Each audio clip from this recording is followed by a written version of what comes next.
ogledalce moje, kako li nam se sudbine kroje? Pokaži nam sve priče koje pred nama stoje. Ovo je moj podli svet, podli svet. Ko još upada u tuđu lampu nepozvan? Izvini, nisam ni znala da možeš upasti u nečiju lampu. Ovde ne smete biti tako obučene. Tvoja lampa ima pravila oblačenja? Pa logično, ne živim u tegli. Bene, tebi ću poštedeti. Harem pantalone ne stoje ni jednom muškarcu osim, pa, mom ocu. Hvala.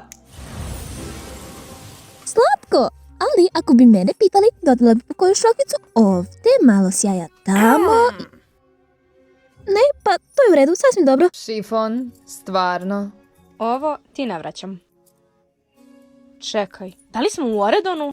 Gde god da smo, izgledam savršeno, kao i uvek. Čekaj, ako smo u lampi, to znači da smo veoma sićušni trenutno? Ništa ne promiče kralju, očigledno. Kralj očigledno Slatko. To je moje zakonsko ime.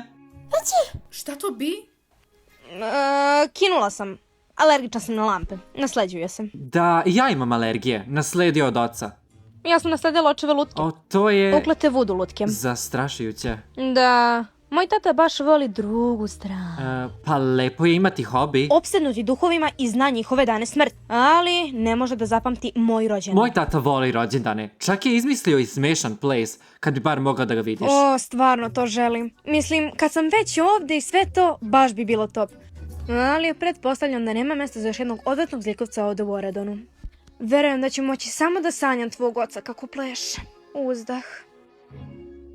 Šta kažeš na to da sa nama odeš u Oredon? Zar još jedan? Bene, to je veoma lepo od tebe, ali... Volela bih to.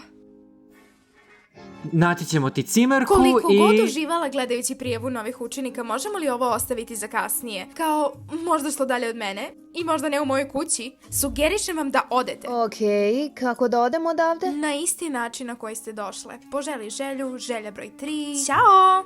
Stvarno želiš da protraćiš svoju posljednju želju na to? Ako uskoro ne odete, to će biti jedina želja koju ćete želeti. Hvala što ste svratili. Pazite da vas poklopac ne udari pri izlasku. U redu, želim da svi odemo odavde.